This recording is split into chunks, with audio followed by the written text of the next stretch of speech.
Hello दोस्तों, स्वागत है आपका फ्रेंड स्टडी सर्किल चैनल में। और दोस्तों चलिए हम लोग स्टार्ट कर देते हैं आज से। जैसा कि पहला पार्ट होगा इनकम टैक्स का, और हम लोगों ने जितने भी ऑडिटिंग में क्वेश्चन बनने वाले थे और जो भी सिलेबस दिया गया है यूपीपीसीएल असिस्टेंट अकाउंटेंट के लिए, तो उसमें से हम लोग क्या किए हैं कि यूपीपीसीएल असिस्टेंट अकाउंटेंट के लिए ऑडिटिंग से जो भी चैप्टर वाइज जो है क्वेश्चन बनने वाले थे उन सभी को कवर कर लिए गए हैं। ठीक है, तो दोस्तों अब हम लोग शुरू करते हैं। जैसा कि बहुत सारे स्टूडेंट बोल रहे थे कि सर इनकम टैक्स स्टार्ट कर दीजिए, तो इनकम टैक्स आज से स्टार्ट है। और छोटे छोटे यानी कि 10 से 12 मिनट के क्लिप में, 10 से 12 मिनट के वीडियो में हम लोग 5 से 6 क्वेश्चन देखेंगे। ठीक है, जिससे क्या है कि इनकम टैक्स के कुछ एक्ट और सेक्शंस हैं जिन्हें याद करना थोड़ा सा आपके लिए कठिन हो सकता है, लेकिन यदि बार बार इसको देखते हैं और स्क्रीनशॉट भी ले लेते हैं तो आपको हमेशा याद हो जाएंगे। चैनल पे यदि आपने दोस्तों पहली बार विजिट किया है तो चैनल को पहले सब्सक्राइब कर लीजिए। साथ ही दोस्तों वीडियो को लाइक शेयर जरूर कीजिएगा। शेयर नहीं करेंगे तो कम से कम लाइक जरूर कर दीजिए। चलिए स्टार्ट करते हैं। और दोस्तों देखिए, पहली चीज़ कि अभी तक तो अब आपका यूपीसीएल असिस्टेंट अकाउंटेंट का जो है एग्ज़ाम डेट नहीं आया है, लेकिन दोस्तों आप अपनी तैयारी में कोई भी कसर छोड़ेगा मत। और जैसे कि ऑडिटिंग का आप प्लेलिस्ट में जाकर पूरी वीडियो देख सकते हैं, और इससे एक्स्ट्रा कुछ पढ़ना हो तो फिर आपको जैसा कि टेक्स्ट बुक उठाना ही पड़ेगा, टेक्स्ट बुक से आपको पढ़ना पड़ेगा। लेकिन यदि टेक्स्ट बुक नहीं पढ़ते हैं, वहाँ से रिवीजन कर लेते हैं बार बार, तो लगभग समझ लीजिए कि बहुत सारे जो है पोर्शन आपके कवर हो जाएंगे। प्रीवियस ईयर में जो भी क्वेश्चन पूछे गए उन सभी को कवर किया गया है। आज का जो पहला क्वेश्चन है टैक्स से रिलेटेड, और इसमें हम लोग पढ़ेंगे डायरेक्ट इनडायरेक्ट टैक्स। और पहला क्वेश्चन है, वेतन शीर्षक के तहत कर योग्य आय के संबंध में निम्नलिखित में से कौन पूरी तरह से कर योग्य नहीं है। ठीक है, क्वेश्चन यदि आप समझ गए हो तो आंसर बताइए। पहला ऑप्शन दे रहा है कमीशन, दूसरा बोनस, तीसरा बालक शिक्षा भत्ता या फिर महंगाई भत्ता। क्वेश्चन यदि आपको नहीं समझ आता है तो उसको आसानी से अच्छे से पढ़िए। कह रहा है वेतन शीर्षक के तहत, वेतन में सैलरी से तहत कर योग्य आय के संबंध में निम्नलिखित में से कौन पूरी तरह से कर योग्य नहीं है, जिसपे टैक्स नहीं लगेगा। तो राइट आंसर बताइए क्या होगा। और जैसा कि आप लोग को पता है कि आंसर बताने से पहले हम लोग इसके एक्सप्लेनेशन पे चलेंगे, और यहाँ पे हम लोग देखेंगे आयकर अधिनियम 1961 के अंतर्गत वेतन शीर्षक में भत्ते और अनुलाभों को जोड़ा जाता है। वेतन शीर्षक में किसे जोड़ा जाता है? भत्ते और अनुलाभों को जोड़ा जाता है। बालक शिक्षा भत्ता आंशिक रूप से कर योग्य होता है। आंशिक रूप से कर योग्य होता है मतलब कुछ अंश पे ही टैक्स लगते हैं। किसी भी करदाता के लिए अधिकतम 2 बच्चों के लिए प्रति माह, अधिकतम कितना यहाँ पे ध्यान देंगे, ये क्वेश्चन आपसे पूछेगा। अधिकतम कह रहा है 2 बच्चों के लिए प्रति माह 100 रुपये प्रति बच्चा तक बालक शिक्षा भत्ता कर मुक्त है। ठीक है, दूसरी चीज क्या कह रहा है, यदि इस सीमा से अधिक भत्ता मिलता है तो वह कर योग्य होगा। ठीक है, यदि इस सीमा से अधिक भत्ता मिलता है तो वह कर योग्य होगा। तो आपका आंसर क्या हो जाएगा? ऑप्शन नंबर सी इसका राइट आंसर हो जाएगा, बालक शिक्षा भत्ता। सबसे जरूरी चीज आप लोग एक्सप्लेनेशन पे विशेष ध्यान देंगे। अगला क्वेश्चन है, ये यूपीपीसीएल असिस्टेंट अकाउंटेंट में पूछा गया है, यूपी RUVNL में पूछा हुआ क्वेश्चन है। ये कह रहा है कि वेतन शीर्षक के तहत, किसके तहत? वेतन शीर्षक के तहत कर योग्य आय के संबंध में निम्नलिखित में से कौन सा कथन सही है? कौन सा कथन सही है? पहला कथन दे रहा है, भुगतान को वेतन के रूप में तभी माना जा सकता है जब भुगतानकर्ता नियोक्ता है और भुगतान प्राप्तकर्ता भुगतानकर्ता का कर्मचारी है। दूसरा चीज, यदि कोई व्यक्ति अपने प्रधान के लिए एजेंट के रूप में कार्य कर रहा है तो एजेंट द्वारा अर्जित कोई भी कमीशन या पारिश्रमिक वेतन मद के तहत कर योग्य होगी। ठीक, ऑप्शन पहला दे रहा है कि पहला सही है, दूसरा दे रहा है दोनों गलत है, तीसरा दे रहा है केवल 2 सही है, या फिर चौथा दे रहा है दोनों कथन जो है सत्य हैं।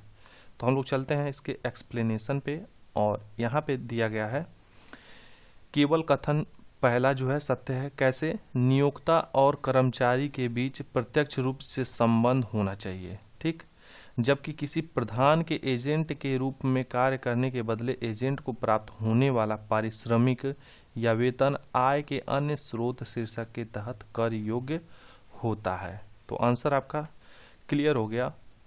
तो इसका राइट आंसर दोस्तों क्या हो जाएगा? ऑप्शन नंबर पहला सही हो जाएगा। अब थोड़ा सा आपको डाउट होगा कि आखिर आंसर कैसे पहला हो रहा है। तो जैसा कि एक्सप्लेनेशन में दिखाया गया है, यहाँ पे क्या कर रहा है, वेतन मद के तहत, और एक्सप्लेनेशन में क्या बताया है, वेतन आय के अन्य स्रोत शीर्षक के तहत कर योग्य होगा। ठीक है, ये चीज ध्यान देने वाली बात थी। चलिए आगे बढ़ते हैं। क्वेश्चन नंबर तीसरा है, सेवा की निरंतरता के दौरान प्राप्त ग्रेच्युटी, उसके बाद दिया है खाली स्थान, सभी कर्मचारियों चाहे सरकारी या गैर सरकारी यानी कि प्राइवेट के हाथों में है। पहला, पूरी तरह से कर मुक्त यानी टैक्स फ्री, 2 लाख प्रति वर्ष तक की छूट, 5 लाख प्रति वर्ष तक की छूट, या पूरी तरह से टैक्सेबल है यानी कि कर योग्य है। तो हम लोग चलते हैं एक्सप्लेनेशन पे, और यहाँ पे बताया है कि सेवा के दौरान प्राप्त होने वाली ग्रेच्युटी सरकारी और निजी कर्मचारियों के लिए पूर्णतः कर योग्य होगी। पूर्णतः क्या होगी? टैक्सेबल होगी। आयकर अधिनियम में ग्रेच्युटी के कर मुक्त होने के संदर्भ में धारा 10 में व्याख्या की गई है। किस में की गई है? धारा 10 में।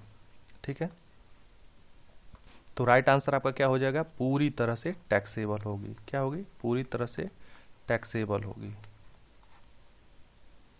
अगला क्वेश्चन है, एक सरकारी कर्मचारी द्वारा कम्यूटेड पेंशन है, धारा 10(10)(a)(1) के तहत पूरी तरह से कर मुक्त, प्रति 5 लाख रुपए तक की छूट, 2 लाख रुपए तक की छूट, या पूरी तरह से कर योग्य।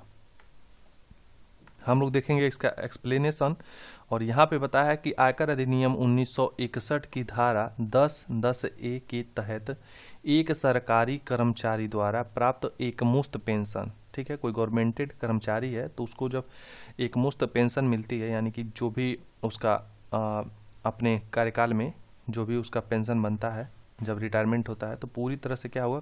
कर से मुक्त होगी। क्यों?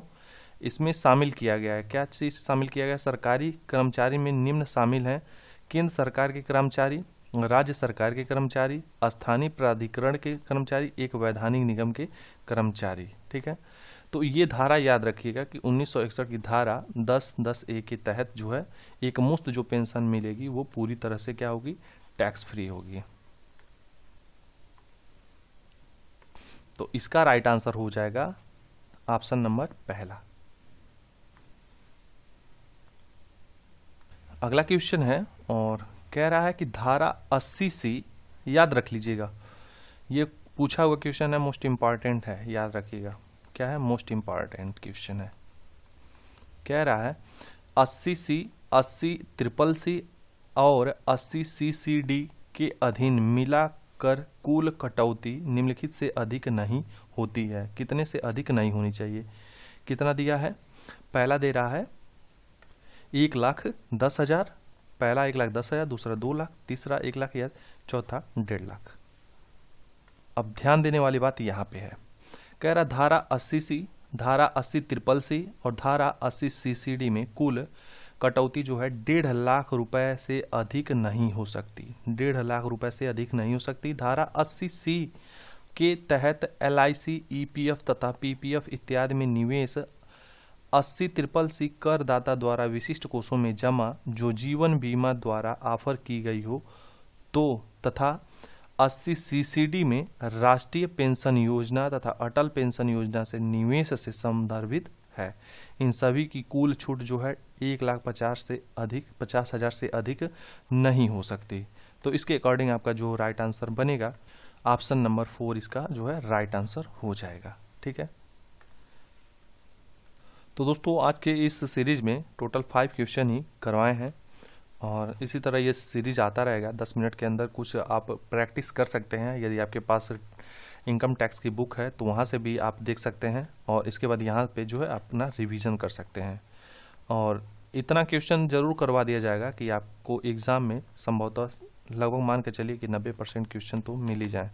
इसके एक्सप्लेनेशन पे विशेष ध्यान दीजिएगा क्योंकि क्वेश्चन हूबहू तो नहीं मिलेंगे, लेकिन उसी चीज़ को घुमा फिरा के आपसे एग्ज़ाम में पूछा जा सकता है। ठीक है, और यूपीपीसीएल असिस्टेंट अकाउंटेंट की तैयारी करते रहिए। कंप्यूटर पे विशेष ध्यान दीजिएगा। यदि और सब्जेक्ट नहीं तैयार हो रहा है तो कम से कम कंप्यूटर पे विशेष ध्यान दीजिएगा, क्योंकि इसमें आपका 25 नंबर लाना अनिवार्य है। क्या है, कंपलसरी है। और 50 क्वेश्चन जैसा कि पूछेगा उसका आप 25 लाना है, तो इस बात का विशेष ध्यान देंगे। ज़्यादा से ज़्यादा कंप्यूटर प्रैक्टिस कीजिए और उसके बाद सेकंड पेपर का तैयारी कीजिए। मिलते हैं अगले वीडियो में, तो तक अपना ख्याल रखिए, तैयारी करते रहें। Take care, bye bye.